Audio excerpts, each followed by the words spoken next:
Okay, hi, my name is Tom Antos, and this is my first instructional video, so bear with me. I don't have the best kind of microphone for doing this, but hopefully you'll get something out of this video. Anyways, what I'm going to show you today is how you can achieve nice looking images for whether, if you're shooting with film or HD cameras or whatever, video cameras.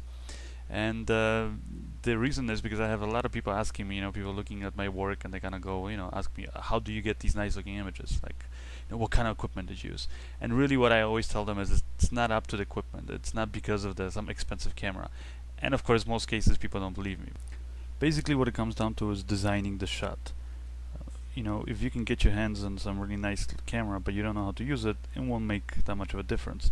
What happens a lot of the times too is people will look at some project that inspires them, something that they just look at it and go, wow, this looks really nice, and they find out what camera it was shot on, and they basically try to get their hands on that camera, and they think their project is going to look like that, and of course it doesn't. Why? Well, because it's not just the camera, but it comes down to production design, comes down to locations, comes down to like things like costumes, comes down to good photography skills, good cinematographer, all these things that make the overall difference in creating a nice image. Here's an example you'll see with Beverly, a really talented actress, as you'll see, maybe not from this video, but from this music video that I did recently with Christopher Charles. She's also a talented songwriter. Just throwing it out there, and thank you, Beverly, by the way. Basically, I'm doing like a little. It's not a scene for any kind of project. I'm kind of doing this just to illustrate my point. And this example is actually shot on the Red camera with Nikon lenses. But if you look at this shot right now, it's kind of flat looking, right? It's kind of boring, and the reason is because I did what most people would do. Let's say we're shooting a scene where somebody is talking on a cell phone to their friend or something, maybe pacing back and forth in front of their house. They're nervous, waiting for some important news. Well, what a lot of people do is they don't even think about what house we're gonna shoot at or whatever. They just kind of go whatever the location they have available, and they just kind of shoot it there. And they spend all their money on the camera, some expensive piece of camera. Then it turns out that the shot doesn't look nice. Well, I mean, if you point the camera at, like, for example, this plain-looking door, then obviously, it's not going to look interesting. When you watch over here, when the camera pans over to the right, you can actually see that, this interesting-looking kind of red garage door. Now, that's the kind of first thing I would say is if you can afford it, then you should spend the money on a good production designer, somebody who's going to find the right location for you, somebody who's going to dress up the location for you. Also, you should invest money in maybe nice looking props, and renting a nice location, things like that.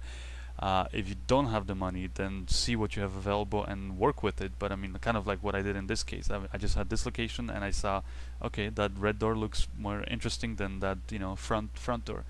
So basically, I moved the whole action over here. Now, if you look at this angle, it right away looks more interesting. There's more color to it. You can see those flowers in the foreground. But what's bad looking is on the ground. You can see this kind of patches of grass, and just basically, it's not interesting. You don't need to see the ground to get the idea of what's happening in the shot. We just want to see, this girl on the telephone talking to somebody, right?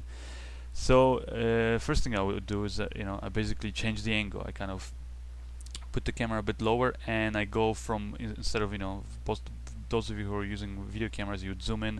If you're using film lenses, I basically changed the lens from 50mm, I believe it was, to 105mm. I basically zoomed in a bit more, and right away it looks more interesting if you look at it. Basically, we're showing only things that are pleasing to the eye. So like that red door, a little bit of the flower pot in the foreground, and some of the greenery and the flowers in the background. And and the stuff that doesn't look interesting, we don't show, basically. And so that's the kind of the first step. The second thing I would say doing is what a lot of times what happens is even when people who do shoot with nice film cameras or a nice HD digital film cameras, they basically, when they're shooting outside, you have a lot of light, and when you have a lot of light, the problem is you need to get rid of that light, otherwise the image is overexposed, obviously. So what first thing that people do is they close down the iris.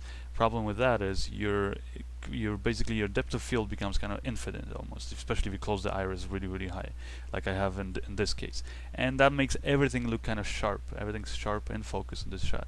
So first thing I would begin by doing is opening the iris all the way up, and in order to darken the image, I put some ND filters. But if you don't have any ND filters, I don't know, darken the scene some other way. Maybe increase the shutter speed, darken the scene another way, but leave the iris all the way open. That way the depth of field is very narrow, and now as you can see, only Beverly is nicely in focus, and the flower pot in the foreground and in the background is out of focus. Right away, just makes it look more interesting, makes the shot look more kind of, adds some dimension to it. That makes it look basically more 3D. Next thing you can do is I basically decided that the red shirt that she was wearing, it kind of blends in too much with the door, and I told her, okay, let's change the shirt. What the actors are wearing, and also the makeup up here. Beverly put on some makeup, and it just right away it looks a bit better. And those little things, they all add up. They all make a little tiny difference. But if you do all of them in overall, it's just gonna make a much more interesting looking shot. So that's the next step. Still, when you look at it, it's a decent looking shot. Now, the next step after this is what happens, when you bring your footage back to your editing suite. If you shot on film, you have to develop it, do the transfers. If you shot on digital, just put it in your computer and you have to, basically adjust it.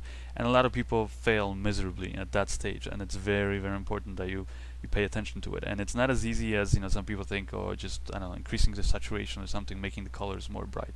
Color correction is there's some people basically who are really good at it, and I would say if you know those kind of people, hire them. It's worth the money. Some really good colorists, they'll basically add life to your image. And then there's some people who are horrible at it. I think I'm decent. I can do an okay job.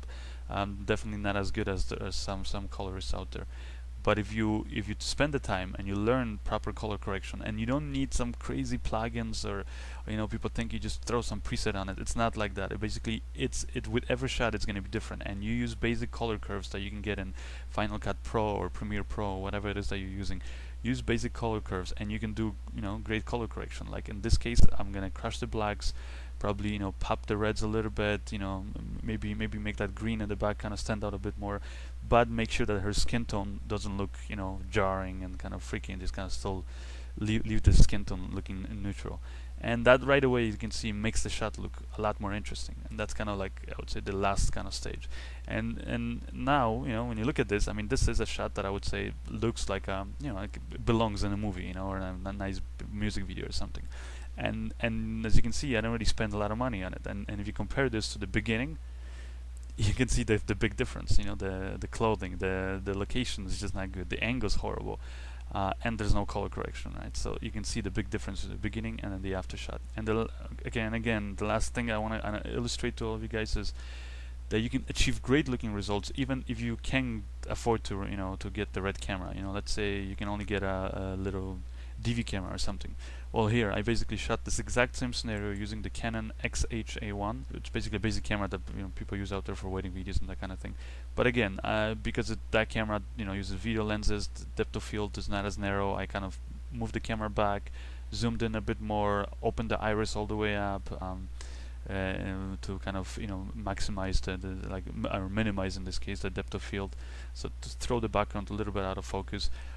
Picked again a nice looking angle, and then added some color correction, and it looks right away. It looks like a nice presentable shot, especially if you compare the beginning, which was again shot on the same Canon XH-A1. It looks just as crappy as the shot, as the same shot that we shot on the red camera.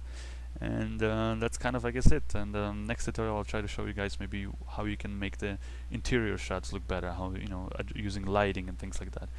But for the exterior, I would say this pretty much covers it. Alright, hope you enjoyed it, and I hope you learned something, and good luck out there shooting. Bye.